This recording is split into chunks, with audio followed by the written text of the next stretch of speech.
这玲珑殿好看虽好看，但我已经有好几天没有见到昭明了。他有这么忙吗？圣君的时间是属于天下人的，自然是忙。你不是说你是圣君最离不开的人吗？你怎么这么闲啊？我可是身负重任。什么重任？是重任，是不能随便说出来的，你懂不懂？哎，若你无聊，我倒有个法子让你解闷儿。又有什么新鲜玩意吗？摇头下注，玩的就是刺激。哎，规则很简单。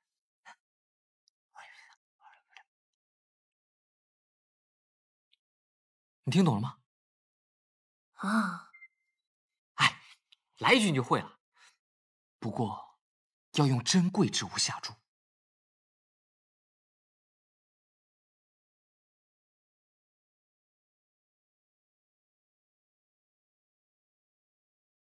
这是我最珍贵的东西了。昨日的桃花酥，我到现在都舍不得吃呢。那我就拿它下注吧。此物过于珍贵，你用一般之物下注即可。比如，圣君前几日送你的那盒珠宝首饰。嗯。嗯。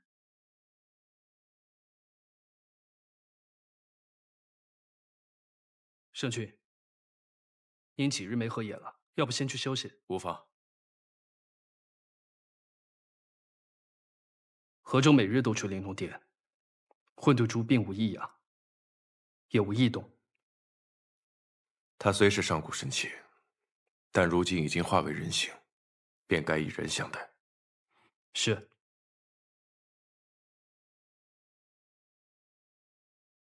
阿朱单纯，河州赤诚，他俩倒是适合做玩玩。来来来，小赌怡情，压大开大，压小开小。小肯定是小，快开！3、2、1，开！哈哈，你压小，蛋开大，这几只珠钗是我的啦！怎么样，还玩吗？再来，再来，再来！就喜欢你这爽快的性格，别灰心，再多玩几把，我好好教你。不如也教教我。啊，圣君，昭明，阿朱，坐。圣君怎么来了？你也不提醒我。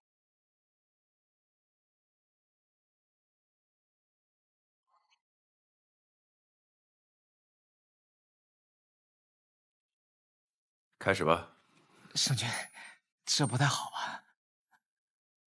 让你去你就去。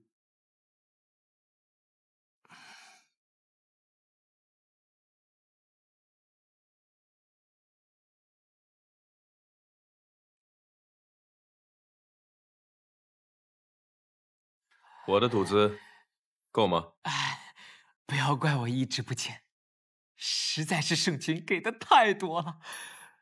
开始吧。啊！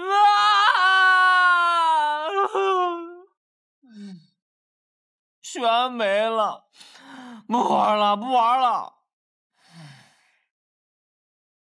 阿朱，学会了吗？阿朱还未学会，我们继续。圣君，不带这么欺负人的，我都已经输得底朝天了。无妨，下个月的俸禄可提前垫作赌资。你不是说小赌怡情吗？我还想学。赌就是赌，大赌小赌都伤身。阿朱，你别学这些不好的。我和周从今日起戒赌，再也不带阿朱赌博了。阿言，传令下去，从今日起，宫中禁赌。是。退下。是。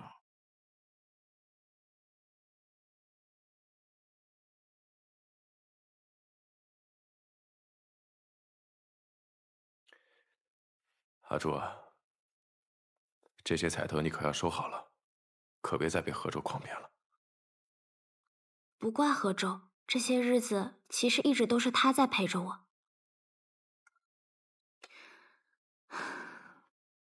以前当珠子的时候，总是能时时刻刻见到你，现在成了人了，反而想见一面都难，倒还真有些不习惯。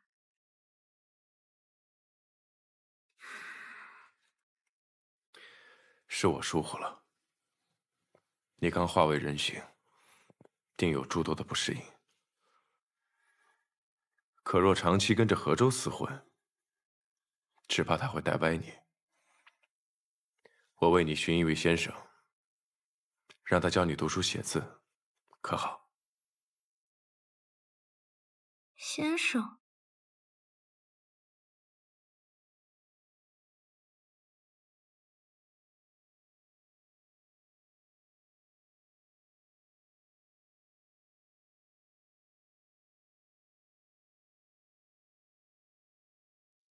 日月光华对于炼制灵丹固然有益，却周期绵长。近日发现这世间竟另有精华之气，可助灵丹快速炼成。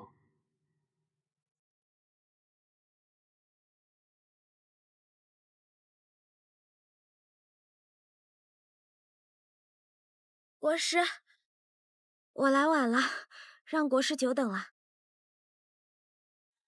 无妨，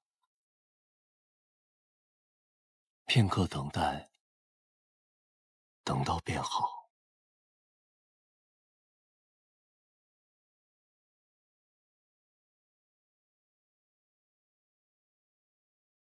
张明说，国师是东泽学识最渊博之人，更是国师主动应下教导阿朱一事。多谢国师。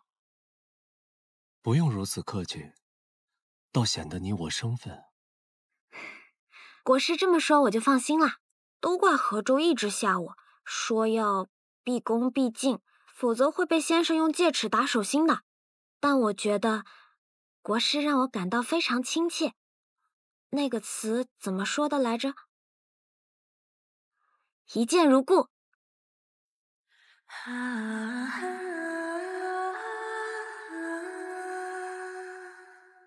一见如故，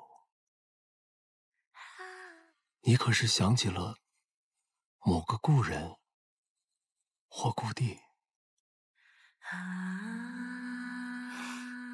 国师说笑了，我只是张明的一颗珠子，怎么会有故人呢？开始上课吧，今日先教你一些基础字。嗯。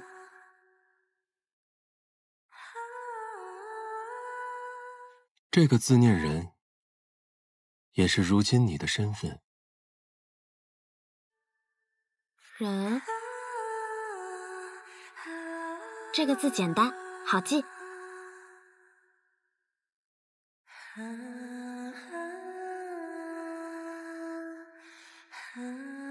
此字念天，可这样记：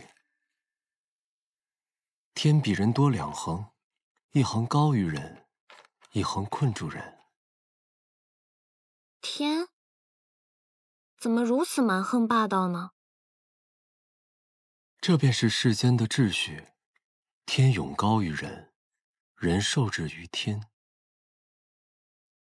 那我不喜欢天，天让人受苦，也让赵明忙得没时间陪我。人族的陪伴，须臾几十载，没有天上之人，方能与天同寿。那样的陪伴，才叫永恒不息。可是陪伴的时间再久又怎么样呢？如果两个人待在一起，感到不快乐，那种陪伴，不是痛苦的吗？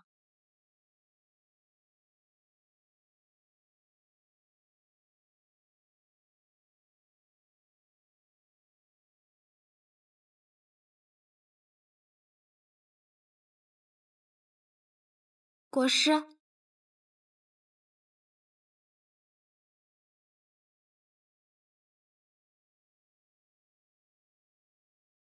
这是我跟膳房师傅学做的点心，特地拿过来给你尝尝。国师今天为什么生气？是不是嫌我学字太慢，嫌我笨了？我并未生气。你心思玲珑，一点即通，又怎会愚笨呢？国师没有生气就好了。那你明天还会教我识字吗？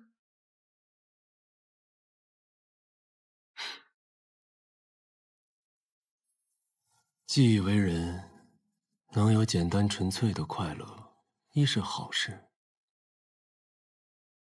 打开它。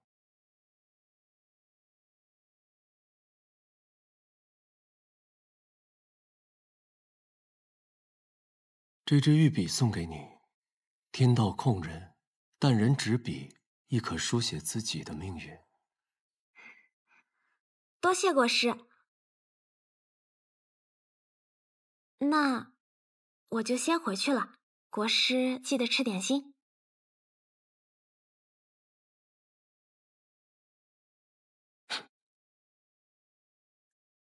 你找来这些东西做什么？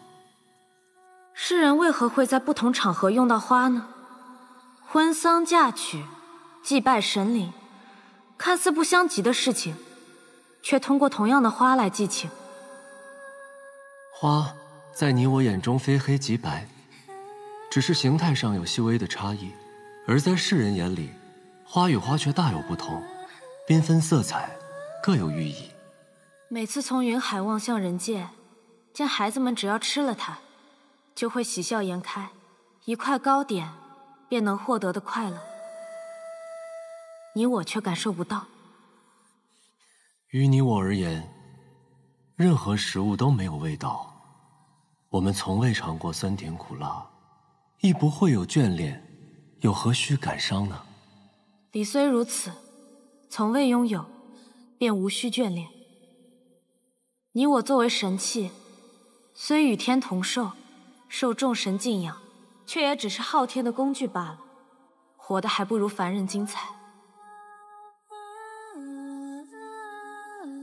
昊天赋予你我神力，自当是不允许我们偏私，更不得偏爱任何东西。我们既然已经得到了些什么，那注定也要失去些什么吧。可是，我们尝不出味道，看不到颜色，闻不到花香，更不懂情。这数万年，与同一天无异。天命，你不觉得闷吗？世间万物皆有因果，这便是神器的代价。这往后千万年、万万年，都要如此吗？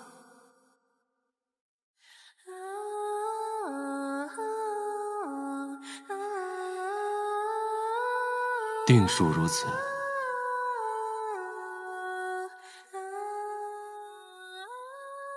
终于昊天。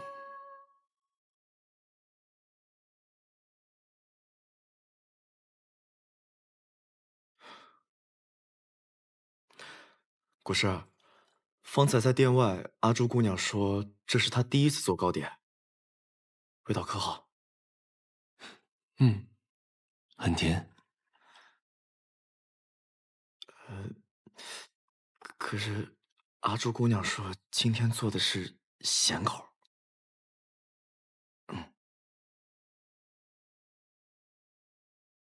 哦，是吗？那这糕点的做法很特别，是从我故乡那边流传过来的。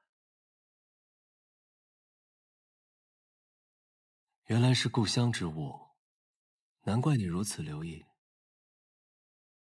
来，你也尝尝。谢谢国师。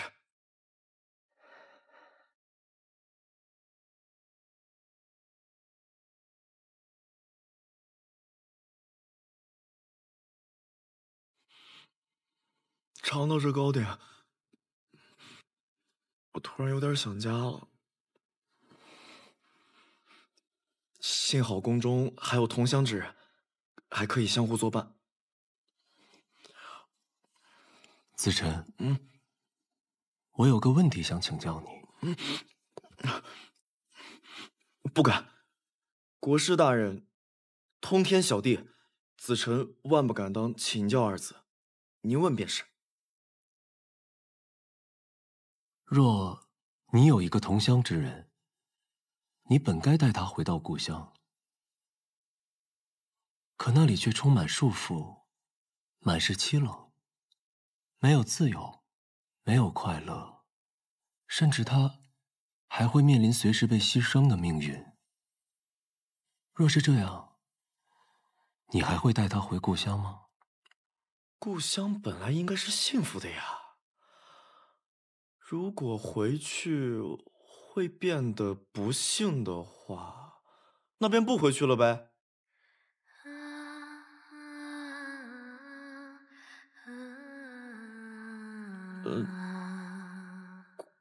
国师，是子辰说错话了吗？哦，无事了，退下吧。哦，是，那糕点，谢谢国师。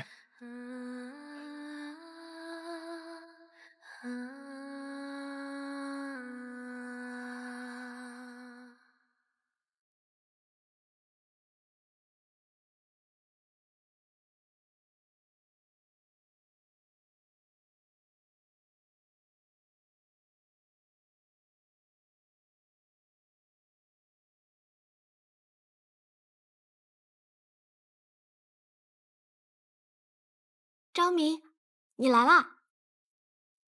几日不见，我来看看你的功课如何了。那我自然是很用功的。这是我新学的字，国师说左日右月，皆是光明。国师教导有方，但我的理解却不是这样，像太阳一样耀眼，像月亮一样温和。日月合起来，是昭明的明。你这解法倒也在理。那你看我的字写的怎么样？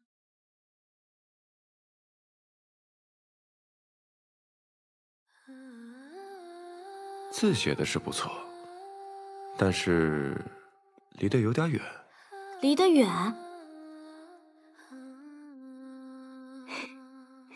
那近一点不就好啦？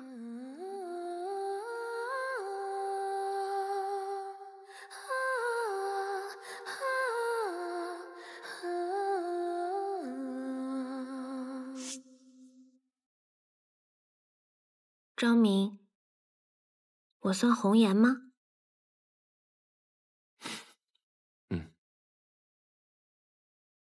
那我岂不是会薄命？我听人说红颜薄命。不会，阿朱会活得长长久久的，比我活得还要久。比你活得还要久？那有什么意思？我是昭明的珠子，自然要和你一直在一起，你在我才在，不是吗？不，阿朱不因昭明而生，你的意义也并非因为昭明而存在。岁月漫长，得失行止，终有一天，你会找到自己想做的事，想走的路。想做的事，想走的路。没关系，不必现在想，来日方长。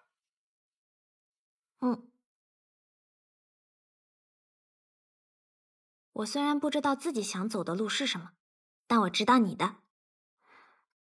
昭明是圣君，心怀天下，所以走的是天子之道。天子之道并非我所求，我想做的是顶天立地的男儿大丈夫，不困于天，亦能庇护人族，冲破这天。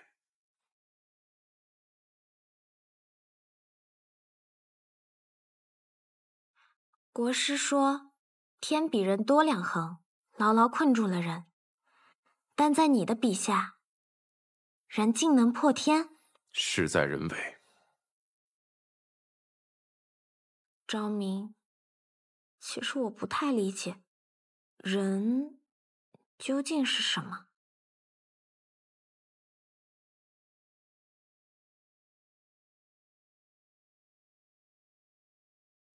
人很简单，也很复杂，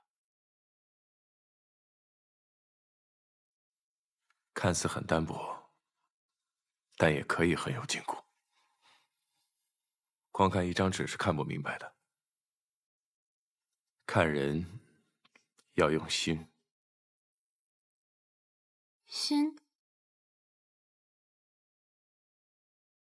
你要看一个人，不能只看他的外表，也要看他的内在，要看他说了什么，也要看他做了什么，要看他之长，也要看他之短，看他如何待自己，也看他如何待别人，看他在顺境中的风采，也看他在逆境中的抉择。人短短几句话是说不清的，你若想要了解，我日后带你慢慢去看。神皇，我们在人界追查多时，仍未找到神子。预言所示的信息有限，寻找起来简直大海捞针。要我说呀，纵使预言为真，可难道我们诸神还斗不过一个神子吗？天命书指万物因果，其限预言必将成谶。办事不力，竟还诡辩。神皇息怒，我们此次游历各国，并非一无所获。哦，东泽为天下之首，各国与各部落均受其管辖。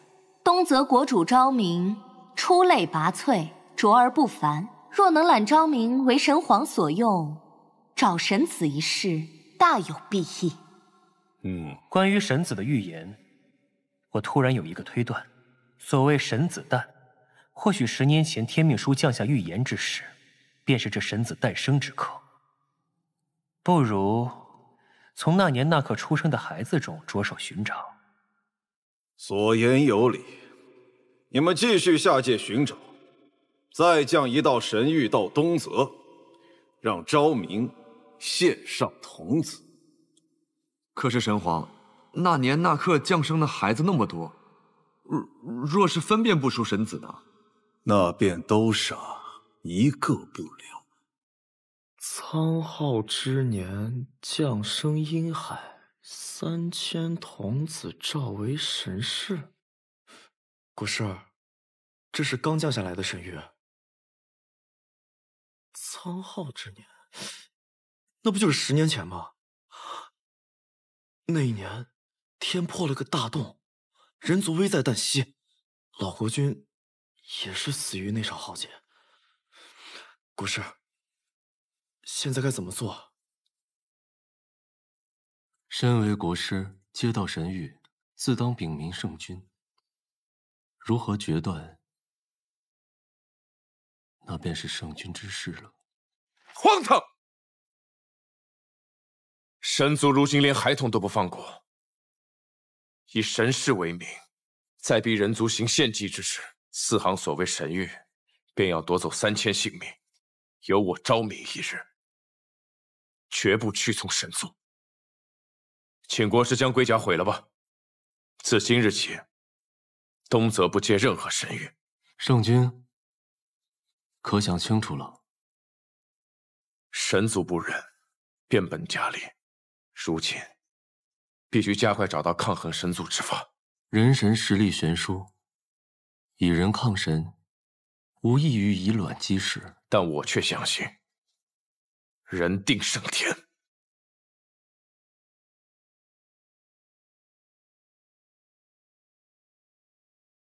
那便祝圣君得偿所愿。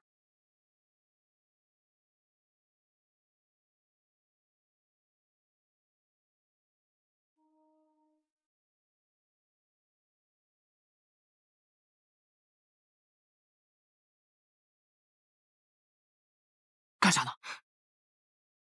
臭河州，你又吓我！你这么快就帮我买到新的画本子啦？这可是我托了层层关系，费了9牛2虎之力才买来的孤本，所以嘛，是不是得再加些跑腿费啊？我看你这手串就不错。画本子的钱我早就给你了，你又想诓我？哎，谁让你学字学的那么快，还一天看3本？我这买卖可不得跑断腿吗？再说了，这次的画本子跟你之前看的神话故事都不同，这几本讲的是爱情。爱情？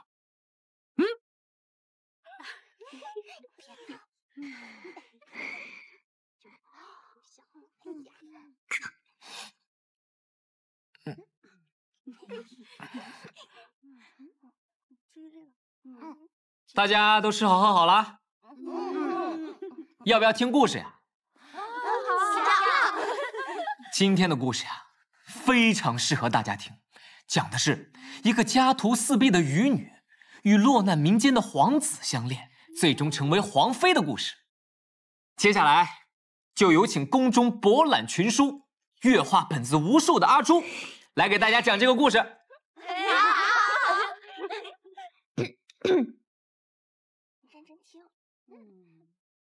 在很久很久以前，有一个善良的渔女出海打鱼的时候，意外救回了一个浑身是伤的男人。渔女的姐姐发现了这件事情，就告诫渔女千万不要在路边随便捡男人回家，特别是受了伤的男人，因为会变得不幸。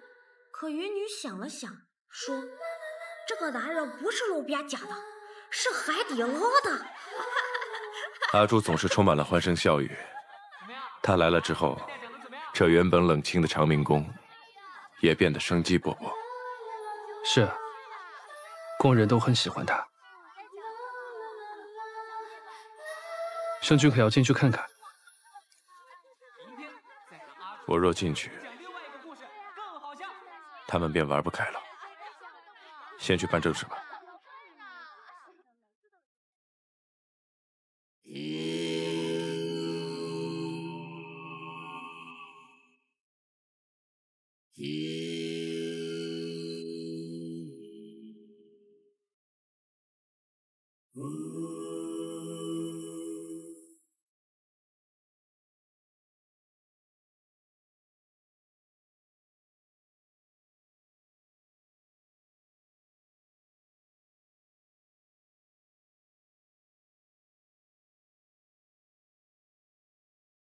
这些年来，我四处寻找，研究抗衡神族的办法。相传，唯有高于神族之物，方可压制神族。其一是上古神器天命书与混沌珠，其二便是天地初开之时，鸿蒙杀气幻化的君天剑。圣君照这地图，已亲自寻了3回，终点均是虚空之地，根本无剑。会不会是这地图有误？不，地图应是真的。我每次找到终点，都能感觉到强烈的剑气，或许只是方法不对，才让君天无法现身。阿言，你再去寻一些顶级的铸剑师，看看是否会有新的发现。是。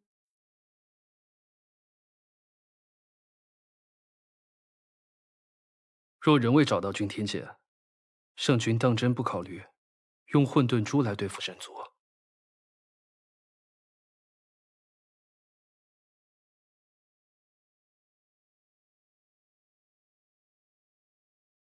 混沌珠曾以身补天，已然扛过天下之责。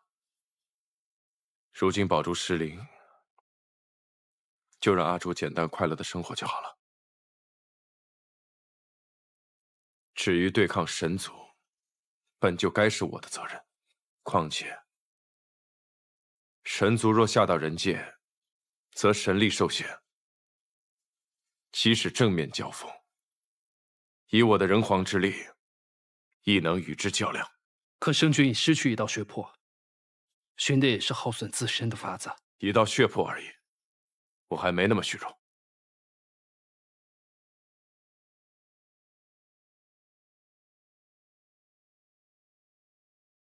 区区昭明竟敢毁掉神域，还不如直接让我杀了他得了。若能直接处置，又何须等到现在？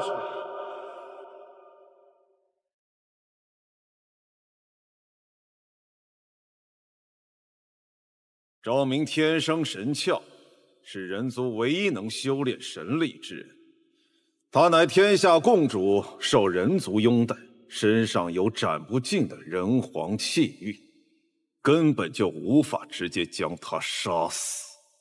况且天道有序，你们若在人界施展神力，功力将大幅削弱。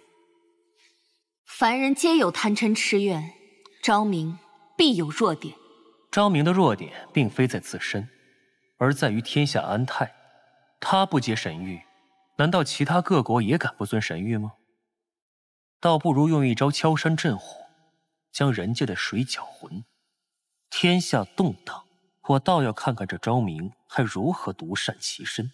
不错，你我皆为心域之神，最擅长操控人心。若在各国降下神谕，引诱他们争夺资源，战事必起，蝼蚁众生都将死于战时。昭明岂敢不从？那便立刻去做。我要看到昭明气短，人皇臣服。半月之间，各国竟同时开战，此事必有蹊跷。是，连向来未战的西邻国，不知为何也暴乱丛生。眼下东泽边境情况如何？圣君下令后，边境将士已提高警惕，只是大量流民逃来东泽，压力大了许多。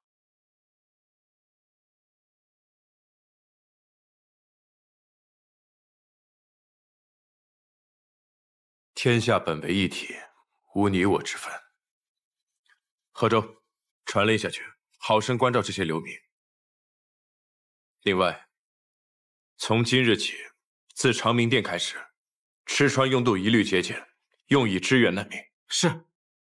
阿爷，你速去调查此事，找出背后原因。是。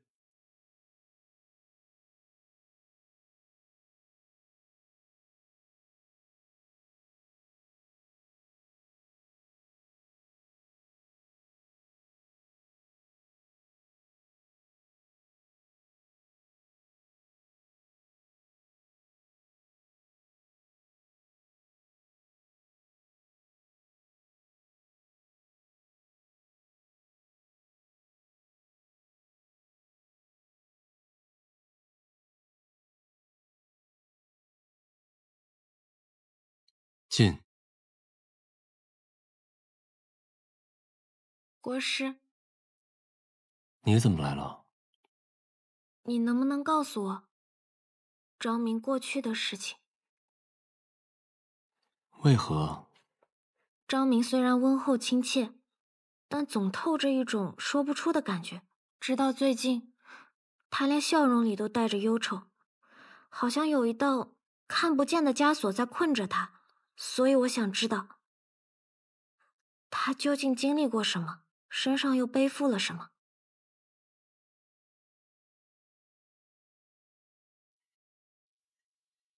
里面记载了东泽本朝的故事，也是昭明的传记。10年前，东泽老国君死于天劫，昭明尚少年，便担负起了整个天下的重责。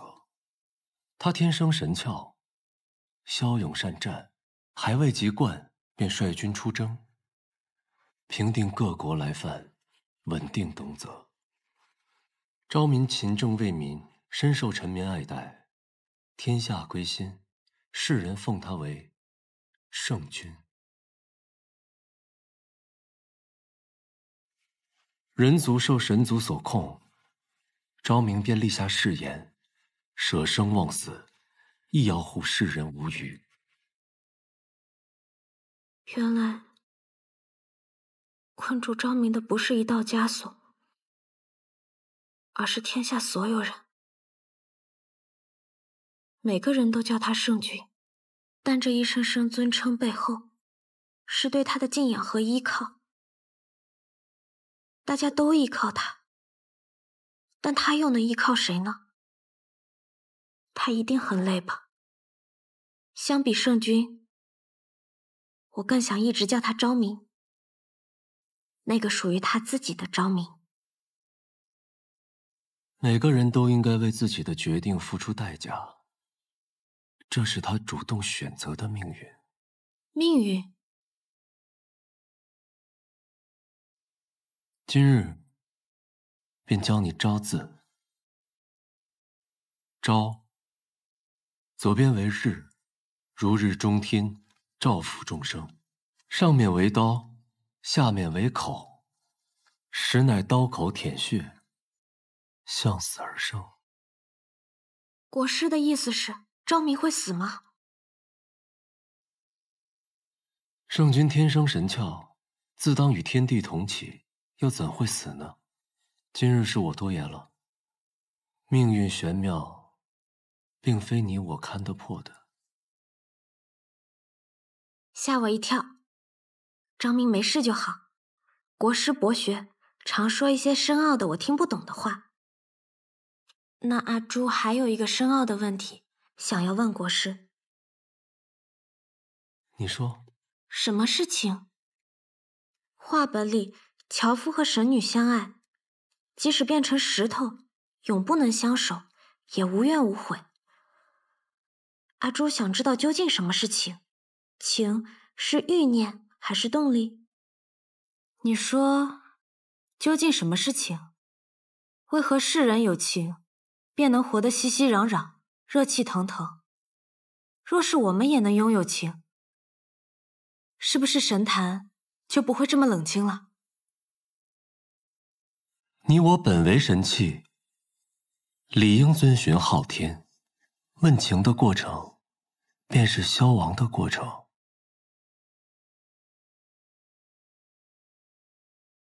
好吧，那便不问了。反正有你在我身边，日月盈仄，宇宙洪荒，天命，我们会一直在一起。我亦不知情为何物，我只知情只该属于世人，不该属于神女。神女动情，必遭天罚。看来神女也不好当嘛。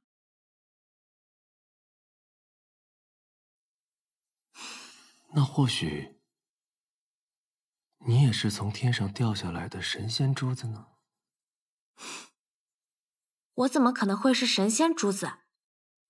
我只是昭明手中的一颗普通珠子，只要每天能看到它，陪着它，我就很开心了。可你是珠子，他是人，你们注定会有分开的一天。不会的，你看，画本里樵夫虽然变成了石头，但心里却依旧爱着神女，没有什么能把他们真正分开。就像我和昭明，只要我心里一直想着他，那么我们就永远不会分开。无论发生什么，阿朱都要永远陪着昭明。如途经过万年的雪落，他也一颗双眸光成河。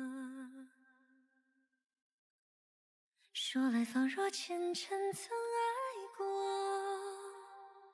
若不然怎认得彼此烟波？苍野满阁凭烛观月色，愿今生盼得与你成说。你桃花面转过，如暖风挽尽了阡陌。青丝朵朵，千山经过我心脉脉。请随我跃进世间的花火。这里夜夜灯火通明，这个事似乎没有处理完的那一天。难得入眠，却又梦魇。昭明，这便是你的圣君之道吗？一夜好眠，都是奢望。苍野满阁秉烛观月色，眼睛上盼的与你成说。你桃花面转过，如暖风挽进了缄默。青丝朵朵，千山经过我心脉脉。请随我跃进世间的花火。我心田影里仿若桃花千朵。经过山长水阔，人谈笑自若。只因情向我，只因你如昨，芳华灼灼。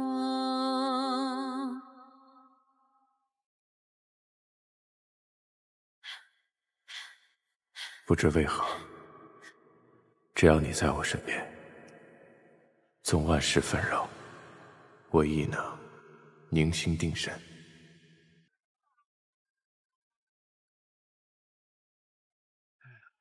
现在这日子越来越难过，我就不明白，没有这好好的日子怎么就变成这样？谁知道啊？给点米吧。我们这儿没有米啊，我们这儿哪有米啊？你看，我这都是菜汤，这还是野菜汤呢。我们都好几天没吃饭了。现在这世道，天天打仗，粮食也供应不上，连担米都买不起。若不是因为那几道神谕，哪会发生这么多事啊？可不是嘛！我听说南渊国也因为神谕闹得鸡犬不宁呢。不过这些都是达官贵人的事儿，又是什么呢？就别传了。哎，神使大人，据神谕所示，这南渊部落的灵山上储有大量的仙草，是否真的能助我炼出那永生的丹药？神谕降下天机，稍纵即逝。你若不识抬举，忤逆神谕，哎呦，万万不敢，万万不敢！只是我为了夺那金矿，已经派兵攻打了其他部落。此时再攻打南渊的话，只怕是兵力不足啊。长生之机不懂珍惜，那便让与他人吧。不，神使息怒，我这便去招兵买马，定会夺回南渊的灵药。实在不行，我就把我那没用的女儿青阳嫁给其他小国，来换取兵源。过程不重要，达成结果便是。谨遵神谕。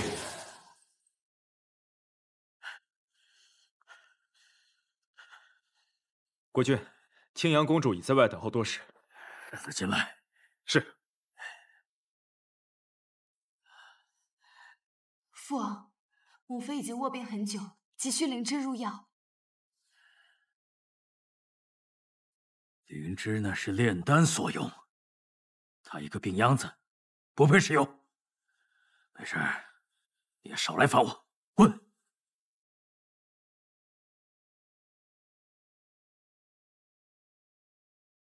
是。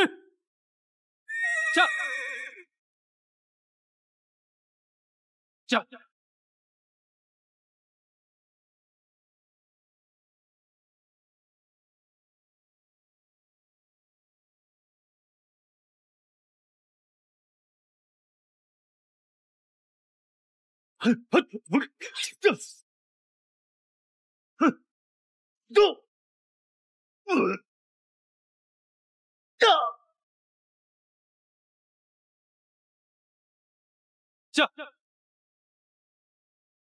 驾！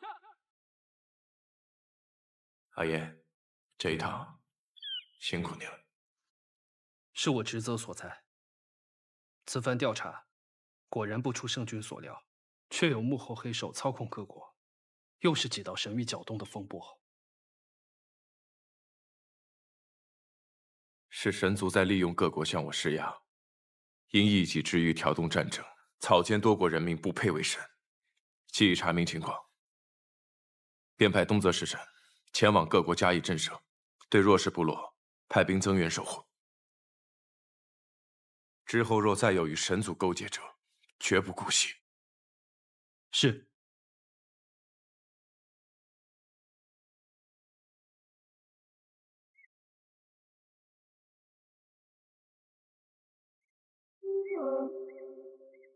如今各国战事皆起，这昭明竟仍无就范之意。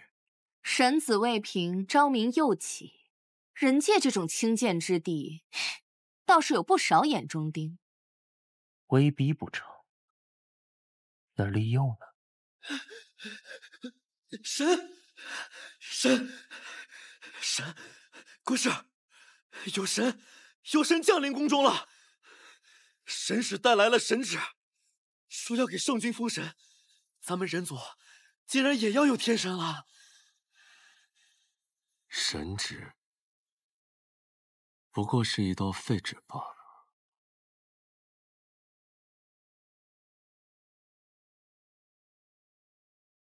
圣君可要三思啊！神族器重你，你只需要按照神谕献祭3000童男童女，即可获得神位。如此殊荣，还不速速接旨？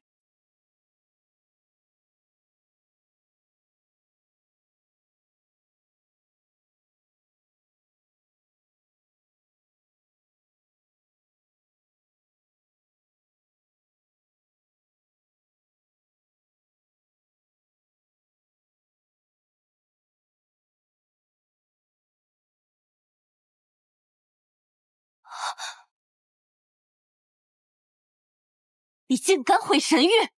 我已说过，东泽不接神谕，我更无心成神。你竟如此不识好歹！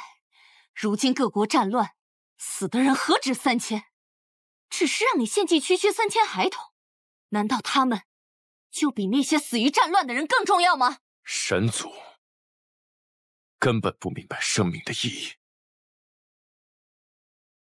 昭明，不要敬酒不吃，吃罚酒。传我军令，自今日起，神族入东泽，杀！是。谁敢？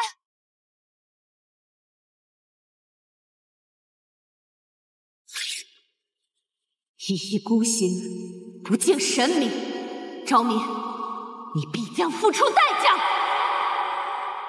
这世上竟然有人不屑成神，这块硬骨头让事情变得复杂，却也有趣起来了。敲山震虎不行，那便借刀杀人。神族在人间受限，杀不了的。但倘若他庇护的各国揭竿而起，群起攻之，这出恩将仇报的戏码，岂不更精彩？将昭明在意的各国化为利剑，反攻昭明，这倒是个好办法。不过，之前各国纷争，昭明已经派出使臣，在软硬兼施的平衡术之下，已将战事平息。如今想让他们对昭明宣战，怕是不易。人心痴念无穷，那西林国主渴望永生，若是将这封神之佑抛给他，只要扇一扇风，那战火便就燃起来了。哎，我最喜欢看的就是战火。这个世界本就该是无休止的战争。圣君切莫过于忧心。虽说各国调转矛头，剑指东泽，但我们的边防守军精于操练，战力充沛，定能压制敌军。人族本是同根所生，如今却要战场厮杀，兵戎相见，神族这招歹毒至极。况且当下战局蹊跷，各国行军诡谲多变，定是神族在背后操控布局，才让这战火延绵不息。圣君。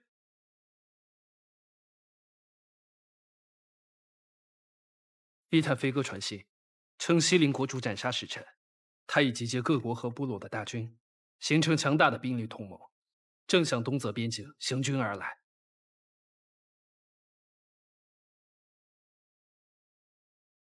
这一仗，因内斗纷争而起，更有神族从中搅动，谋划战局，举国军心已然不稳。若只是派出东泽强将迎敌，哪怕东泽的兵力再强盛，恐怕也不足以平息。你们去通知各位将领，整装点兵，随时出征。是。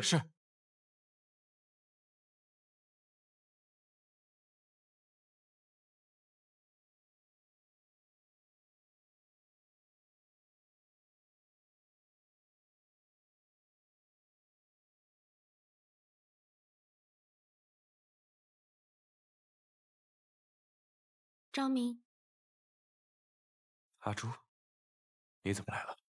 我一个人吃不下饭，想让你陪我一起吃。说是让我陪你吃，其实是你来陪我吃吧。果然，什么事情都瞒不过你。我还有很多道理没有学会，但我知道，人不好好吃饭的话，身体是会垮的。如果你身体垮了，那些需要你的人该怎么办呢？所以，得先好好填饱肚子，才有力气想打仗的事情。阿朱说的在理。阿朱，眼下战事吃紧，我近日便要亲征。亲征？我曾听人说过，君王亲征和将军出征是不一样的。你一定要去吗？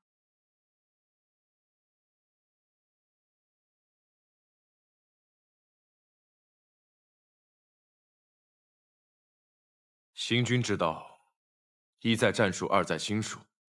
这一仗，不止与人战，更是与神战。我必须得去，且必须得赢。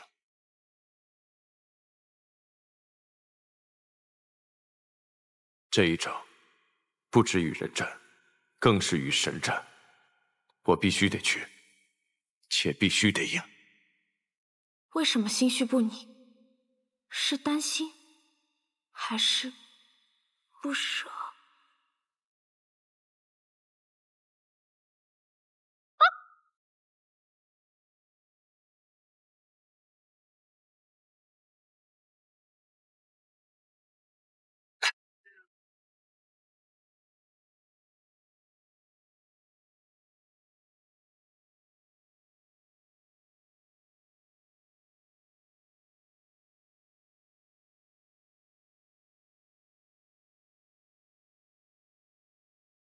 阿朱想知道，究竟什么是情？情是欲念还是动力？只要我心里一直想着他，那么我们就永远不会分开。无论发生什么，阿朱都要永远陪着张明。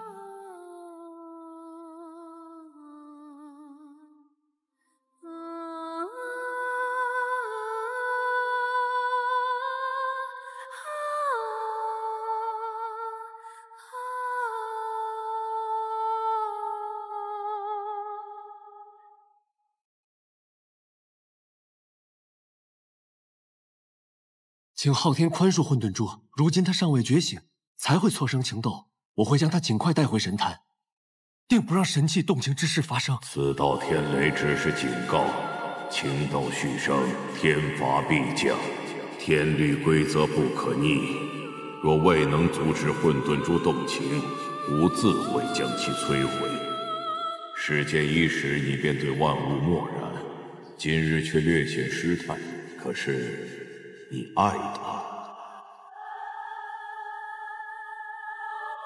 不爱。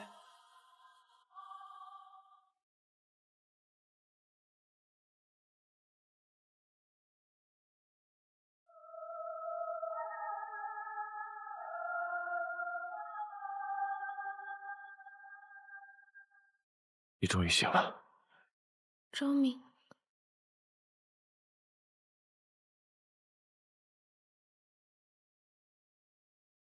你马上就要出征了，不要把灵力浪费在我身上。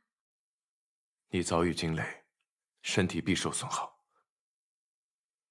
羽翼的凝神汤药未必有用，虚度你灵力方稳妥。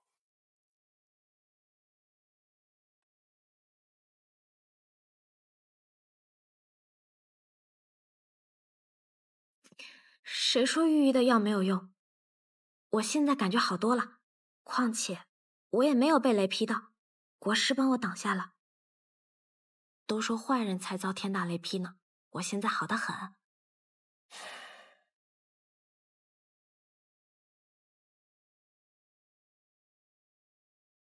可这道惊雷来得蹊跷，我已派人去排查玲珑殿的引雷之物。阿朱，日后若天色有异，你便减少出门。我出征的这段时间，你一定要多加小心。若不放心，那就让我跟你一起去。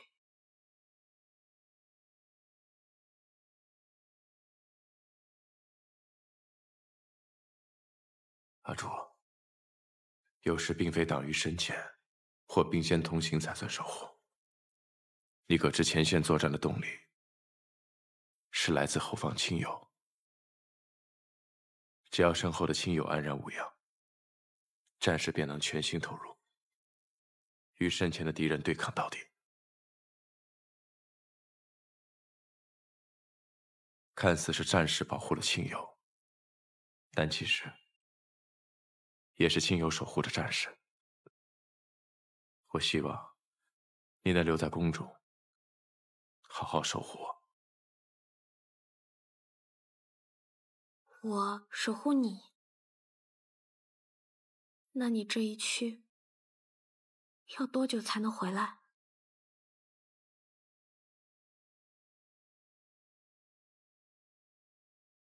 在你吃完这包糖之前，我一定会平安回来。我让阿言留于宫中，你有任何事情都可以找他。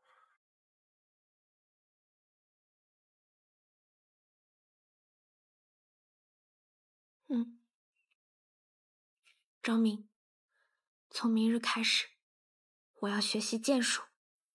学剑术？我不想做一个被一道雷一下就晕倒的阿朱，我也不想做一个什么事情都要找阿言帮忙的阿朱。既然决定要守护你，就要有守护你的力量。你相比刚醒来的时候，不太一样了。人会长大，珠子虽然不会长大，但也会明白很多道理。张明，你的后方定会安然无虞。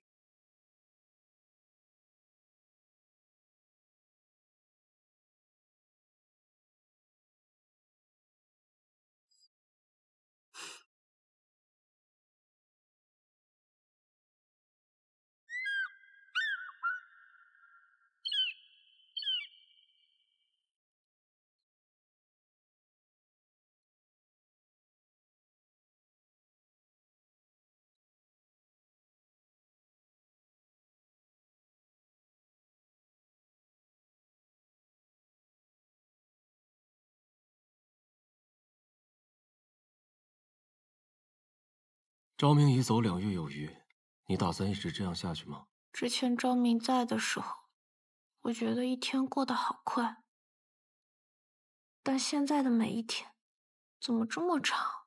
长到我看了好多画本子，吃了好多点心，写了好多字，还是没有结束。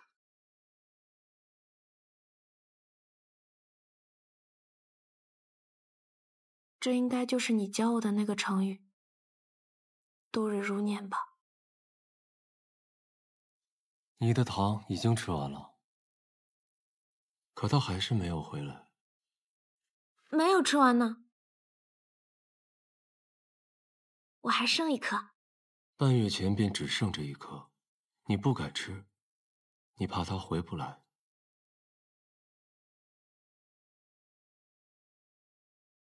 他会回来的。我赠你这玉笔，是想让你书写自己的人生，而不是像现在这样把自己的性命悬于他人身上。国师，这话是什么意思？同我去一个地方，到了，你便会知晓一切。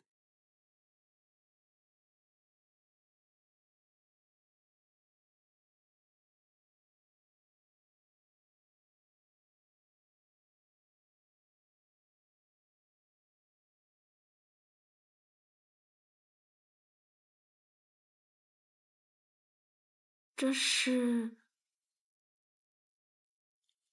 昭明的密室。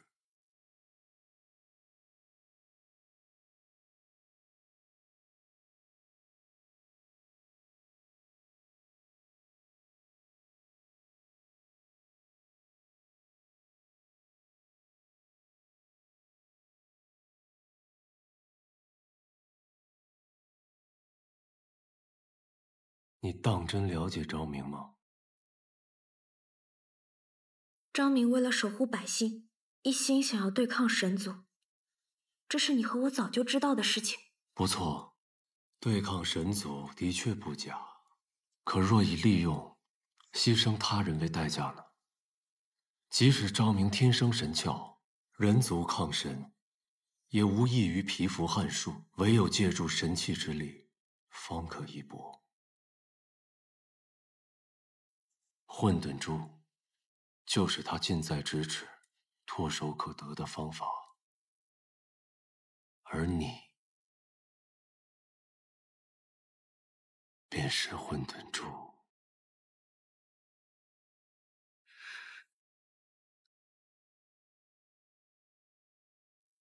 你想知道整个故事吗？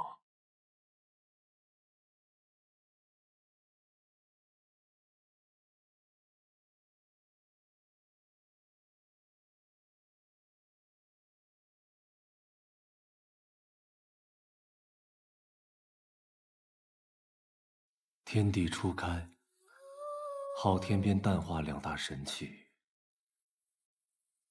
混沌珠和天命书。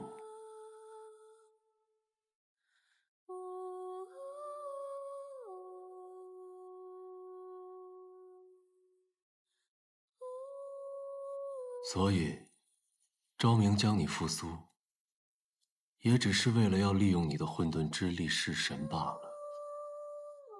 所谓的拯救，无非是将你推入下一场牺牲。可你说的那些，我都不记得了。我只知道是昭明唤醒了我，是他带给了我许多温暖与快乐。什么混沌之力，什么上古神器，现在的我只是一颗没有神力的废珠。我只想好好做人，陪在昭明身边，其他的都不重要。连自己的性命都不重要吗？你已然对昭明动了情，那道天雷便是警示，神器不能有情，更不能暗人，否则会被摧毁于世间。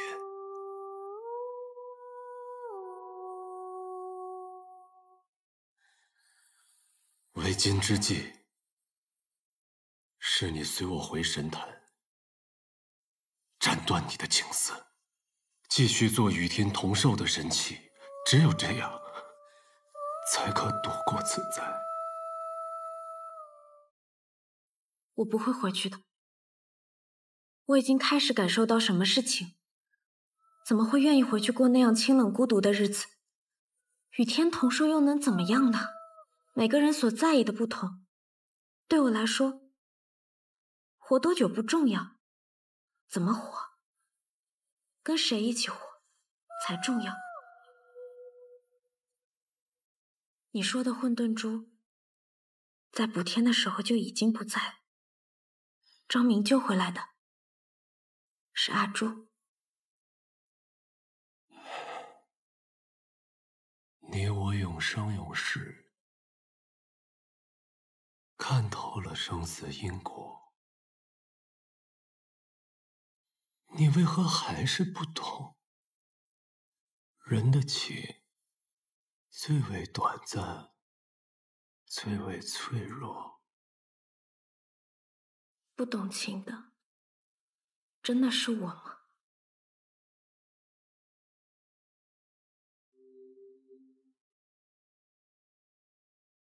天命，我应该这么叫你，对吗？你说我们有数万年的相伴之谊，但抱歉，如今的我真的没有这段记忆。也许这么说会令你难过，但我是不会跟你回去的，我要留在这里，等昭明回来。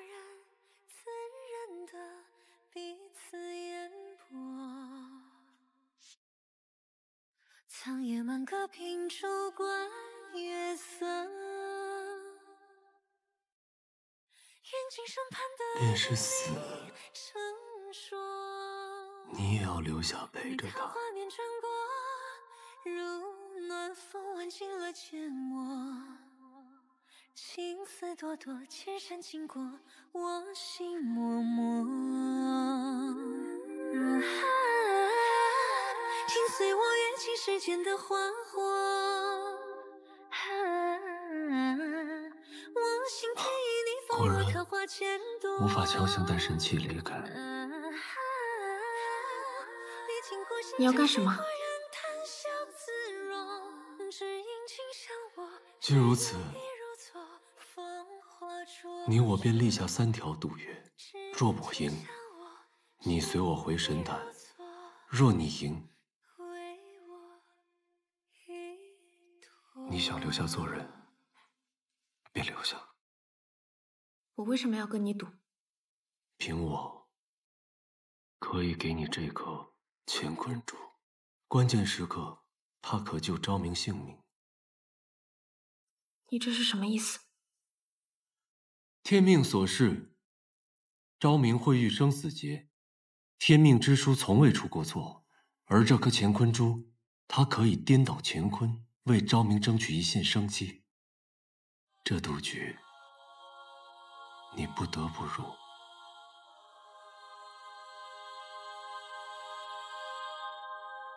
好，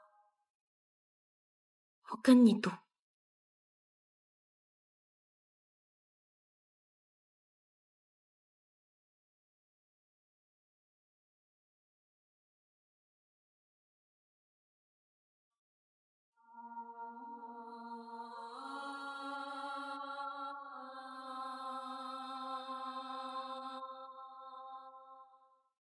有些命运，不是你想放下就放得下的。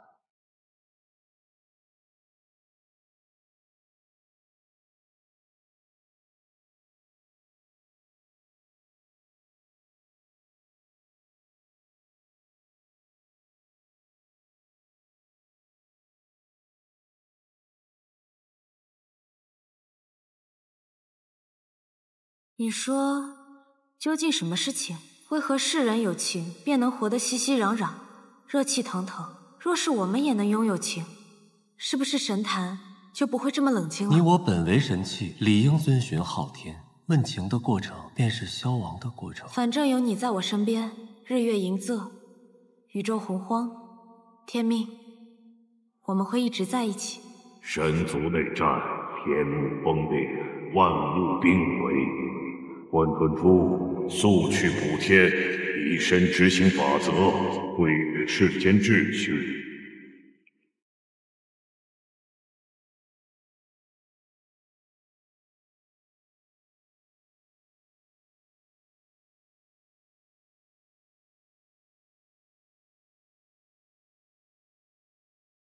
天幕裂口硕大，此次修补凶险万分。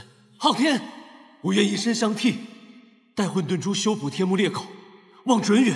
神器各司其职，不可乱序。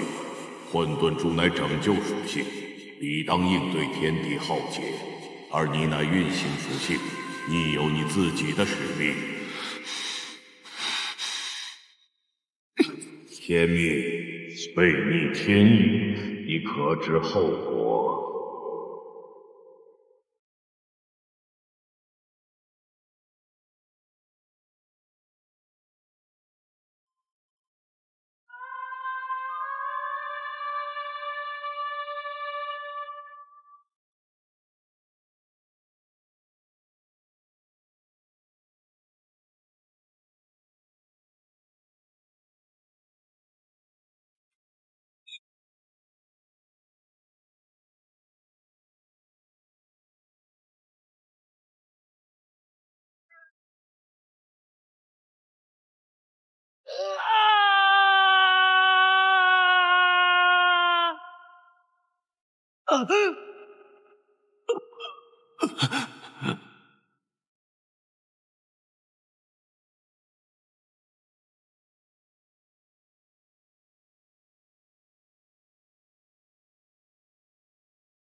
只有不死，才能相伴。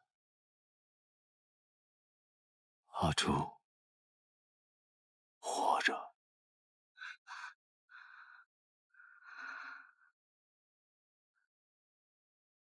那些是我的记忆。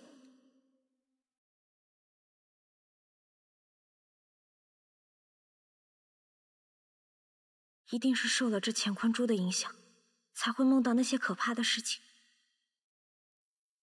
天命所示，昭明会遇生死劫，天命之书从未出过错。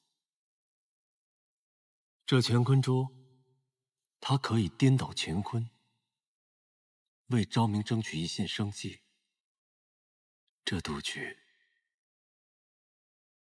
你不得不入。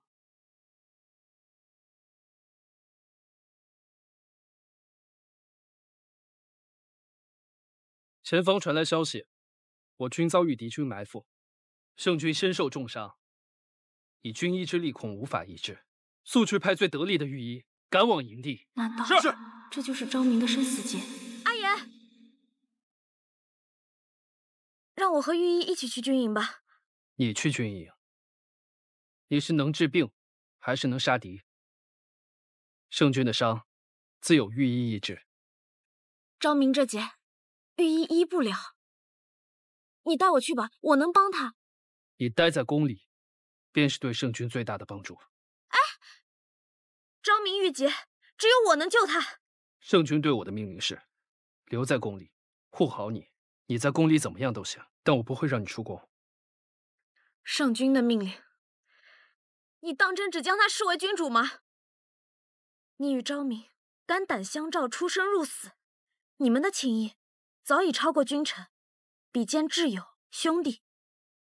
我知道，君力如山，但抛去圣君的身份，你明知兄弟犯险，却还是要恪守规条，无动于衷吗？如今昭明重伤，处境定是艰险。阿言，你忠诚至信，我不为难你，但我一定会用自己的方法前去军营找昭明。可否还不知疲倦？因心有所念，痴情人不必问，长路多远？为爱身披风雪，穿越流年，不负遇见。为盼桃花千朵，昭明呢？阿叔，你怎么来了？你说呀，昭明呢？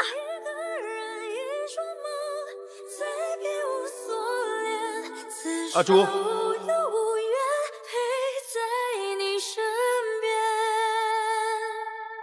为爱身披风雪，穿越流年，不负遇见。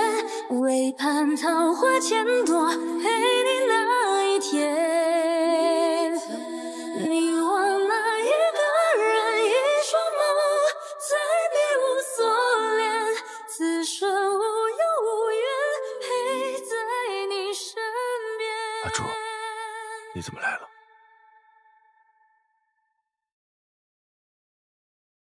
你吓死我了，我还以为你……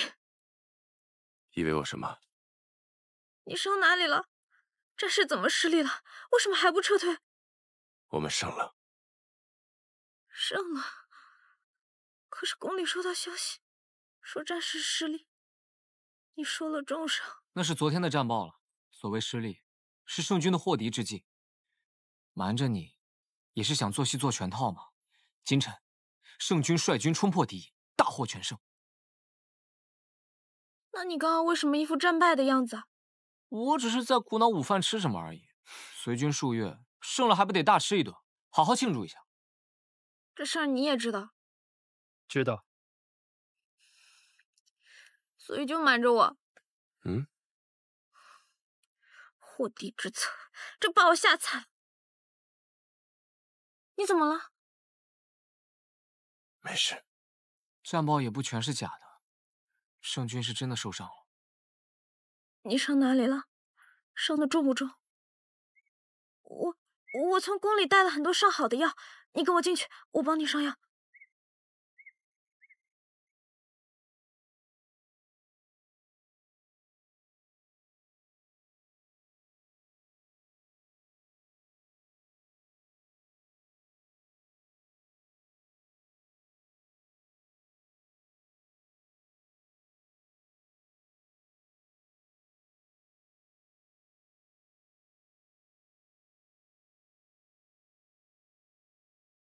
既然你为昭明动了情，不惜违逆昊天，那我们立下的第一个赌约，便是人性不坚。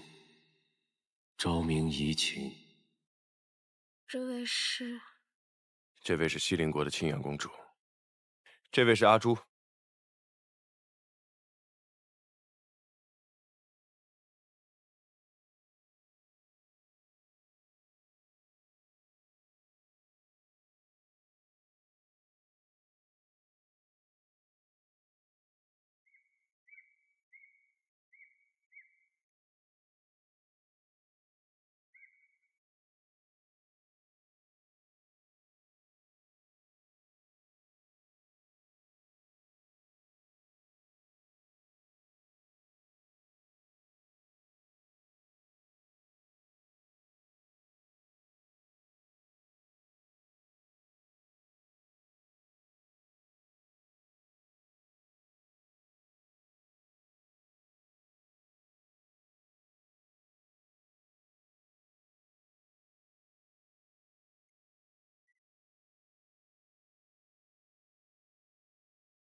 每一道伤，是不是都很疼？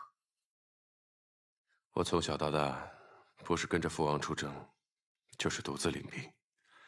这大大小小的战役也参加了很多，受伤亦是常事。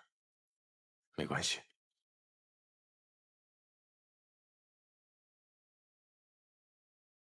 觉得苦的时候，就吃一颗糖，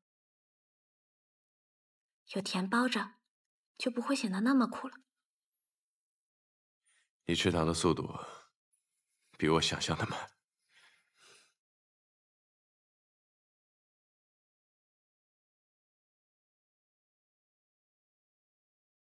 我以这包糖与你约定归期，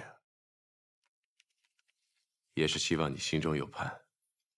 没想到，你真在我凯旋之日如约持剑。我怕我吃的太快了，你来不及回来，更怕我把糖吃完了，你却回不来。所以，只剩最后一颗的时候，我就不敢吃了。好在，终于等到与你重聚之日。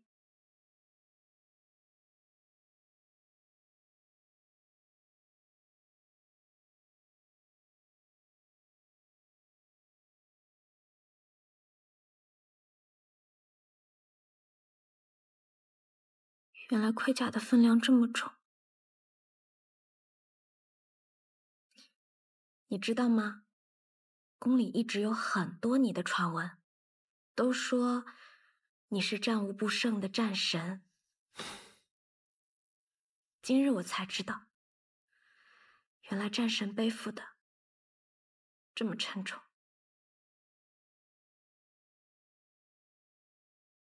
我从来都不是什么战神，只不过每次都抱着必死的决。你一定不会死的。一定？嗯，一定。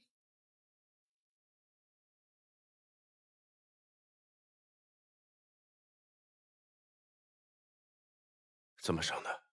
骑马的时候勒的，没事儿，不疼。我有没有告诉过你，你从来都不会骗人，你的眼睛是骗不了人的。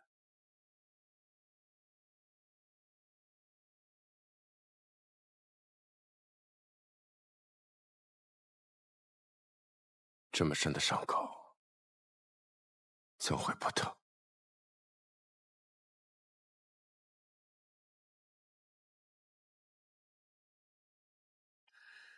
阿朱，这一路辛苦你了。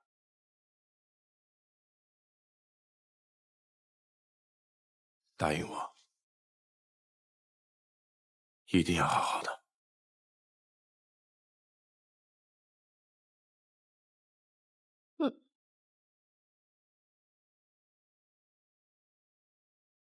你已然对昭明动了情，那道天雷便是警示。神器不能动情，更不能爱人，否则会被摧毁于世间。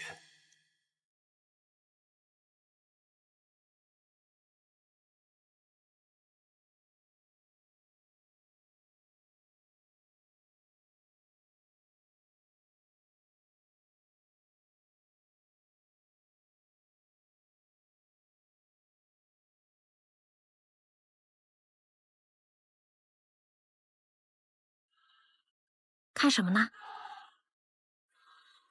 这位青阳公主，便是战败的西陵国进献给圣君的礼物。高贵的公主，也能被当做礼物吗？乱世之下，公主又有何贵？